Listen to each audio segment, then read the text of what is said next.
They're a really good defense, and they do a nice job. I think they're 1 or 2 in our league right now, and their switching was problematic for us, and it was hard for us to find a rhythm. I didn't help the guys enough trying to find answers, but we're still against that defense. We're still, shoot 50% from the field for the game, and are 21-8. Which is what we want. It's for us the biggest frustration we're feeling right now is on the defensive end, and I'm doing a poor job of finding answers for that right now.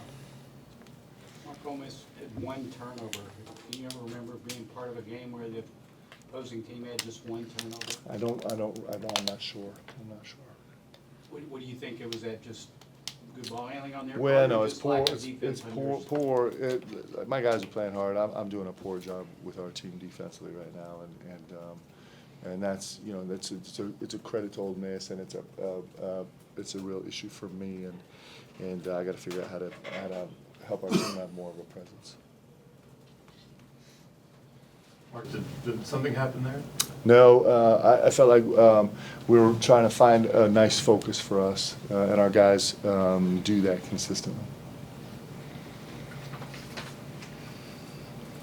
Shot volume remains an issue. Is there an easy fix for that? Why can't you hit that 30 mark that you guys have been?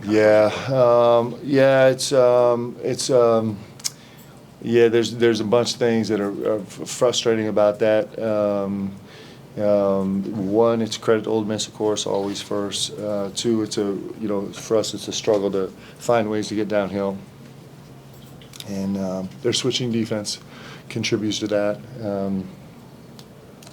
Our lack of pace right now has been a little bit troublesome for us. We're dealing with, we're trying to work on a lot of things, and so our pace is suffering right now, and that hurts us a little bit.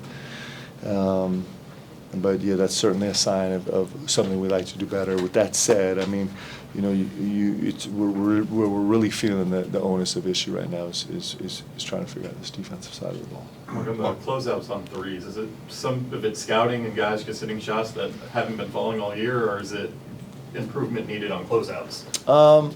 Yeah, it's probably usually it ends up being all of the above is actually the truth. We've played against 2 teams back to back now where their bigs really have shot it tremendously well against us, and that's problematic for us. And the solutions are complicated sometimes, and I'm doing a poor job of finding the right ones.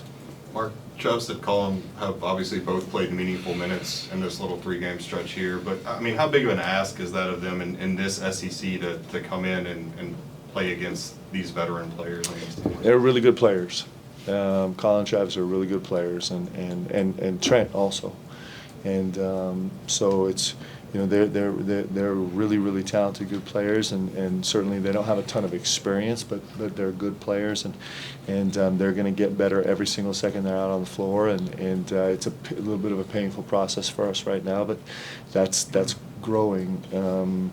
But we have a lot of faith in those guys, and they're making contributions, and they'll continue to make bigger and bigger contributions.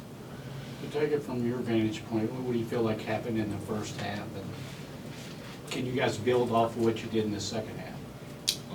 Yeah, I mean, on the defensive end, we just didn't get stops.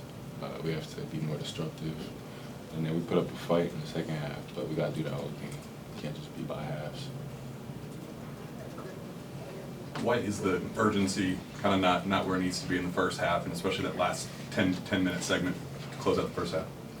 I think it's just us. I mean, we have all the tools and all the weapons to be a great defensive team. We just have to have that urgency, and we're gonna figure it out. But we just didn't have it in the first half. Coach, opponents are averaging 33 3-point attempts per game in the SEC against you. Is that straight? Are you playing back to force them to do that, or are they taking more than you want them to do? What's the number you would like to have shot against? I'd like it to be 0 if we could get there. That would be my preference. We are. You know, we're stretching a little bit right now and trying to find answers. I mean, that's really the truth. We went through a section where we were having a tough time on the glass, and then we went through a segment where we're really struggling at the rim and fouling. And then, you know, right now we're in a segment where we're really struggling guarding the three-point line, and you know, all that boils down to me in the sense of, like, I got to figure out schematically how our players are capable of doing this, and we're clearly chasing our tails a little bit right now, but we'll find answers. Like, we have the right group, but it's certainly a tough stretch for us right now, for sure. Amari, you had only the fourth triple-double in program history tonight. I mean, I guess what are your thoughts on how you played? I mean, it's a good achievement to have, but I would have traded in for the win for sure. You know, just that's all I got to say about it, really. Just wish we went out there and played better defense as a team, individually too. That's the only thing I take away from that. Mark, as a coach, how do you kind of take that in terms of, I know you want to celebrate the individual achievement, but obviously when it's in a loss, I know it's a bit harder to want to celebrate. Well, they're both true. That's, you know, listen, in challenging times, things are still true. All the things are still true, and the truth is that Amari is we're asking him to do so much, and he's raising up and doing it, and you know, he's a triple double in less than 26 minutes. That's remarkable, especially as a you know, player his size, to do it, you know, to be a 10 assist guy on the road in a game where we desperately need him to be a playmaker for us right now. It's a real tribute. He's playing amazing basketball, and he's really stretching, and he's really growing, and I'm super proud of him. And we also have a ton of frustration. Both those things are actually true at the same time. I feel like it's worth asking every game at this point. Just, is there any progress on Kerr's status, and obviously Lamont as well? I don't know. Like, you know, right now we have to figure this out with the guys we have. Like, that's the job, is we have to figure this out with the guys we have, and that's what we're focused on, and you know, that's the job. Anything else? Any positives to take away from the second half? Obviously down 27, got it back to 11, got some good looks at the rim. Yeah, I mean, yes, like, you know, we don't, I mean, come on, this is Kentucky. We don't do moral victories at all, but we also we'll try and build on things that we do well. You know, I thought that, you know, I thought we had some pace in the second half that was much better, and we did it by sharing the ball.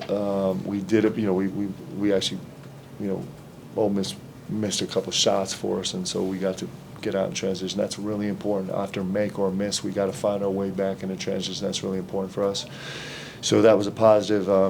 You know, you know, we probably went through our whole playbook of different defensive options, and you know, at least, you know, it's hard to take too much because you're nursing a lead, and so you play different. But you know, at least we got some reps doing different things, and we'll get better at those. We'll grow there, and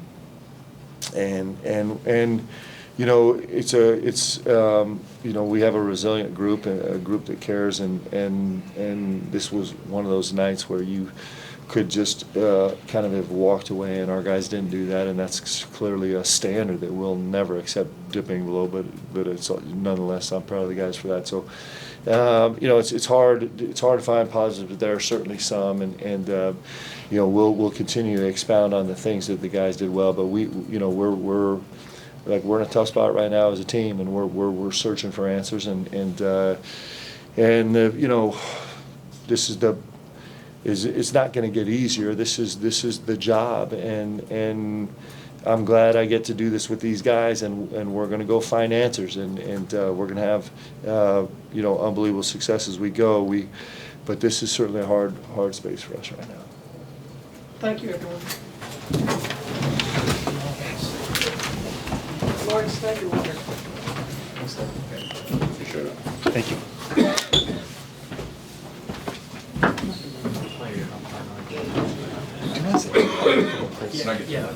Anyway. Yeah, gotcha. Yeah.